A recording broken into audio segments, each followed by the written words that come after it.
नमस्कार. संजय गांधी निराधार अनुदान योजना या योजनेअंतर्गत लाभ घेणाऱ्या दिव्यांग लाभार्थ्यांसाठी अतिशय महत्त्वाची अशी बातमी आहे. महाराष्ट्रातील काही ग्रामपंचायतींमध्ये 15 ऑगस्टच्या पार्श्वभूमीवर दिव्यांग लाभार्थ्यांच्या खात्यामध्ये ग्रामपंचायतीच्या 5% निधीतून ₹1000 रक्कम हे जमा झाल्याची माहिती ही समोर आली आहे. पाहू शकता काही लाभार्थ्यांना दिलेल्या आहेत. असं यूट्यूब चॅनल असतील, सोशल मीडिया, व्हॉट्सॲप अंतर्गत, त्याचबरोबर काही ग्रामपंचायतींअंतर्गत ही माहिती मिळालेली आहे. आता याचा अर्थ काय होतो तर पाहू शकता यामध्ये यामध्ये ही जी अपडेट आहे, ही अपडेट सगळ्या राज्यातील सगळ्या लाभार्थ्यांसाठी आहे की फक्त काही गावं ग्रामपंचायतीसाठी आहे. तर याबाबतच जाणून घेऊयात. काही लाभार्थ्यांना ₹4000, काहींना 5, तर काही लाभार्थ्यांना ₹6000 रक्कम हे मिळाल्याचं सांगितलं जात आहे. पण सर्वात महत्त्वाचा प्रश्न असा आहे की तुमच्या ग्रामपंचायतीमध्ये दिव्यांगांसाठी असलेला 5% निधी किती जमा झाला आहे आणि किती वर्षाची रक्कम ही बाकी आहे आणि तुम्हाला ती रक्कम किती मिळाली आहे का? तर याबाबतच आजच्या व्हिडिओमध्ये प्रत्येक लाभार्थ्यानं हे जाणून घेणं आवश्यक आहे. तर याबाबतच थोडीशा डिटेलमध्ये माहिती जी आहे आजच्या व्हिडिओमध्ये जाणून घेऊयात. सगळ्यात पहिल्यांदा महत्त्वाची गोष्ट तुम्हाला माहीत असणं आवश्यक आहे की 5% निधी म्हणजे नक्की काय आहे? तर ग्रामपंचायतीच्या विविध माध्यमातून मिळणाऱ्या उत्पन्नांमधून दिव्यांग व्यक्तींसाठी ठराविक निधीची ही तरतूद केली जाते आणि या निधीतून पात्र दिव्यांग लाभार्थ्यांना आर्थिक मदत देण्यासाठीची तरतूद असल्याचं या विषयावर आपल्याला माहिती आहे. म्हणजे यामध्ये प्रत्येक ग्रामपंचायतीसाठी त्यांना देणं हा त्यांचा म्हणजे अधिकार आहे. म्हणजे दिव्यांग बांधवांनी हे मिळवणं हा त्यांचा हक्क आहे. मात्र काही ठिकाणी हा निधी नियमितपणे लाभार्थ्यांपर्यंत पोहोचत नसल्याच्या तक्रारी या आलेल्या आहेत.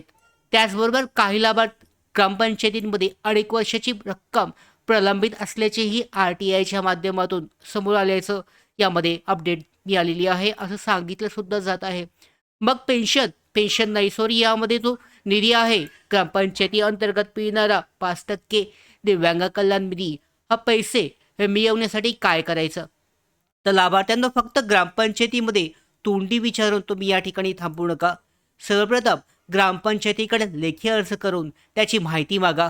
तुमच्या ग्रामपंचायतीमध्ये दिव्यांगांसाठी 5% निधी अंतर्गत किती रक्कम जमा झाली आहे, किती वर्षाचा रक्कम हे उपलब्ध आहे आणि किती रक्कम लाभार्थ्यांना वितरित करण्यात आली आहे आणि कोणत्या लाभार्थ्यांना हे पैसे जे आहे हे देण्यात आले आहेत आणि कोणत्या लाभार्थ्यांना पैसे देण्यात आले नाही आहेत, पैसे न देण्याचं अधिकृत कारण काय आहे, हे सर्व माहिती लेखी स्वरूपात त्यांच्याकडून मागून घ्या.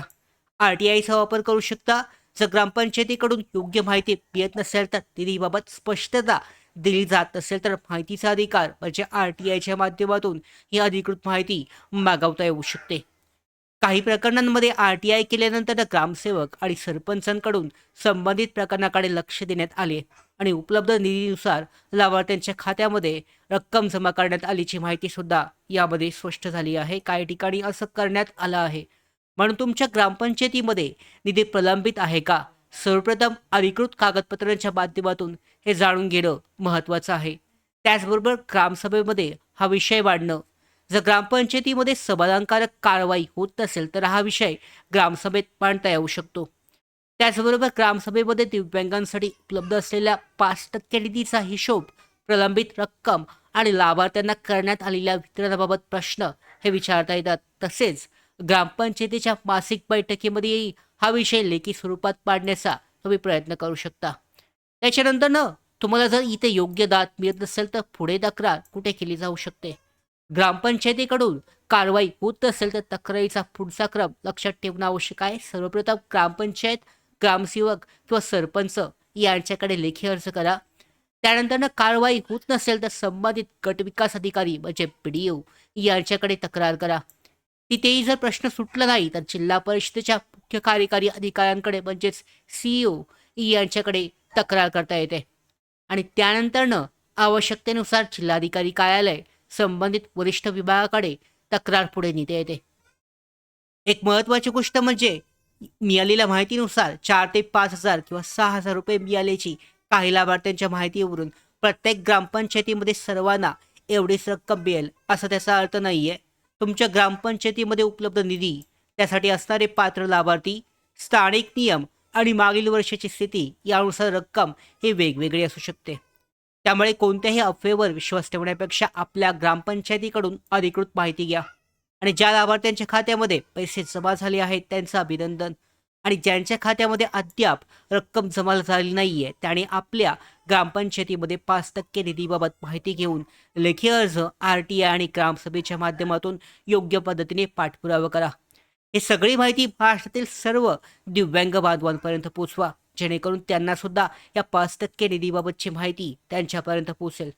व्हिडिओ जर आवडला असेल तर व्हिडिओला लाईक करा, आपल्या दिव्यांग बांधवांना शेअर करा आणि सगळ्या महत्त्वाच्या सरकारी योजना, निधी आणि याबाबतच्या अपडेट मिळवण्यासाठी आपल्या मराठी बिग गाईड या यूट्यूब चॅनलला आत्ताच सबस्क्राईब करा. धन्यवाद.